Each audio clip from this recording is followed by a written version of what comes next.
2019లో మా ప్రభుత్వం వచ్చింది.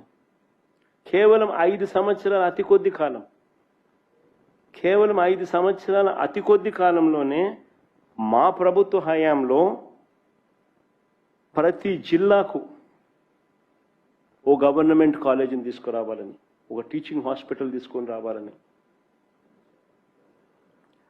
ఓ మెడికల్ కాలేజ్ను అక్కడ పెట్టాలని ప్రతి జిల్లాను విస్తరింపజేసినాం.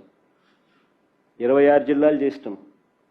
చేసిన ఆ 26 జిల్లాలలో ప్రతి జిల్లాలోనూ కూడా ఒక గవర్నమెంట్ మెడికల్ కాలేజ్ అక్కడ ఉండాలి అని. ఎప్పుడైతే గవర్నమెంట్ మెడికల్ కాలేజ్ ఎప్పుడైతే ఆ జిల్లాలో వస్తుందో అప్పుడు ఆ గవర్నమెంట్ మెడికల్ కాలేజ్తో పాటు టీచింగ్ హాస్పిటల్ కూడా అక్కడ ఉంటుంది, పార్ట్ ఆఫ్ మెడికల్ కాలేజ్ కింద. ఎప్పుడైతే ఒక టీచింగ్ హాస్పిటల్ ఎప్పుడైతే part of the medical college కింద జిల్లాలో అవైలబుల్గా ఉంటుందో, that means it's a super speciality hospital which is made available there. అంటే అక్కడ ఆ జిల్లాలో ఒక సూపర్ స్పెషాలిటీ హాస్పిటల్ అక్కడ అందుబాటులోకి వస్తుంది. అక్కడ పనిచేసే డాక్టర్లు, ప్రొఫెసర్లు, అసిస్టెంట్ ప్రొఫెసర్లు, పీజీ స్టూడెంట్స్, ఎంబీబీఎస్ డాక్టర్లు, నర్సింగ్ కాలేజ్ స్టూడెంట్స్, వీళ్ళంతా అక్కడ పనిచేస్తూ ఉంటారు. Different faculties, super speciality hospitals availability, super speciality ఫ్యాకల్టీస్తో కూడిన సూపర్ స్పెషాలిటీ హాస్పిటల్ అక్కడ అవైలబిలిటీలోకి వస్తుంది. ఈ మెడికల్ కాలేజు ఒక హబ్గా ఆపరేట్ చేస్తుంది ఆ జిల్లాలో. ఒక మెడికల్ హబ్గా ఆపరేట్ చేస్తూ ఇది ఆ జిల్లాలో ఉన్న ఏరియా హాస్పిటల్స్కు, కమ్యూనిటీ హెల్త్ సెంటర్ సిహెచ్సిలకు, పిహెచ్సిలకు, విలేజ్ క్లినిక్స్కు ఇది మార్గనిర్దేశం చేస్తుంది. ఒక మెడికల్ హబ్గా జిల్లాలో ఉన్న అన్ని గవర్నమెంట్ చిన్న హాస్పిటల్స్కు this will be guiding factor. ఒక మెడికల్ హబ్గా ఉంటుంది. అత్యాధునిక వైద్యం అన్నది పేదలకు ఉచితంగా అందుతుంది. ఎప్పుడైతే ఇలాంటి సూపర్ స్పెషాలిటీ హాస్పిటల్ ఎప్పుడైతే జిల్లా హెడ్ క్వార్టర్స్లో వస్తుందో, అనైతిక ప్రైవేట్ హాస్పిటల్స్ ప్రజలను ఎక్స్‌ప్లాయిట్ చేయలేదు.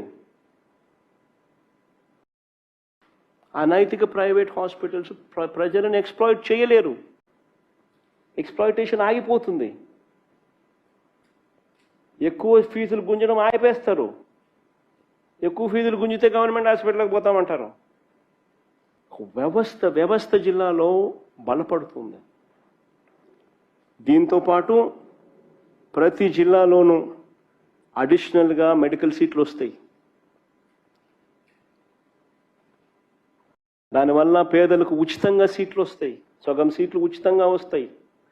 మిగిలిన సగం కూడా ప్రైవేట్ హాస్పిటల్స్ కన్నా తక్కువ రేటుకే గవర్నమెంట్లో మిగిలిన సగం కూడా సీట్లు అందుబాటులోకి వస్తాయి. ఒకవైపున క్వాలిటీతో కూడిన ఎడ్యుకేషన్ ప్రజలకు అందుబాటులోకి వస్తుంది, సీట్లు పెరుగుతాయి. మరోవైపున ఒక సూపర్ స్పెషాలిటీ హాస్పిటల్ ప్రతి జిల్లా హెడ్ క్వార్టర్స్లోనూ అవైలబుల్గా ఉంటుంది. ఉండడమే కాకుండా ప్రైవేట్ ఎక్స్‌ప్లాయిటేషన్స్ను పర్మనెంట్గా చెక్కు పెడుతుంది. ఉచితంగా వైద్యం పేదలకు అందుతుంది.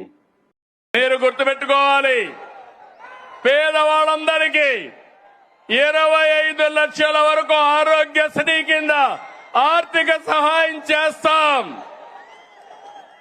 దీనివల్ల మీ వైద్య ఖర్చులు తగ్గుతాయి.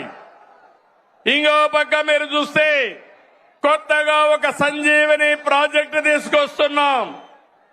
దీని ద్వారా ప్రతి ఒక్క వ్యక్తి ఆరోగ్యాన్ని కాపాడే బాధ్యత ఈ ప్రభుత్వం తీసుకుంటామని చెప్పి నేను మీకు తెలియజేస్తున్నా.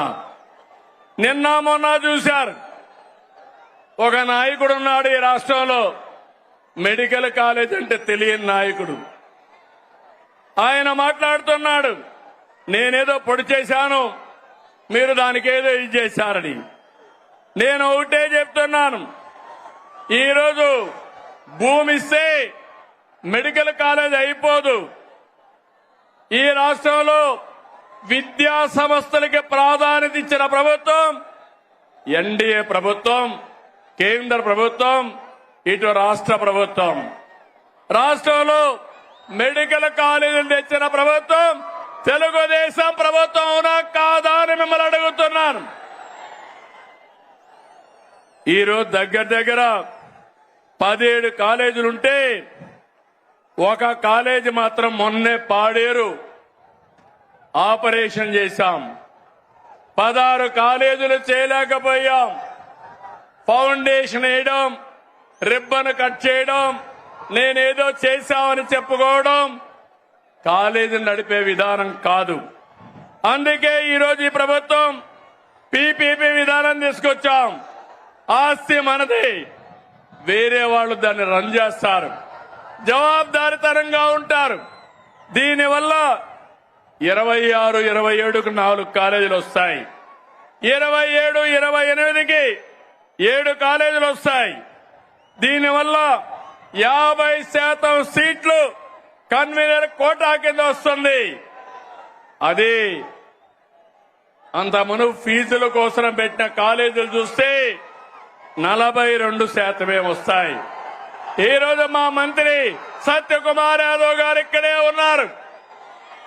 మొన్నే సవాలు విసిరారు, మీరు చర్చకు వస్తానంటే రేపు అసెంబ్లీకి రండి, మీరేం చేశారో మేమేం చేశామో చెప్పడానికి సిద్ధంగా ఉన్నామని సవాలు విసిరారు. ధైర్యం ఉంటే అసెంబ్లీకి వస్తే మొత్తం తేలిపోతుందని చెప్పి కూడా నేను మీకు తెలియజేస్తున్నా.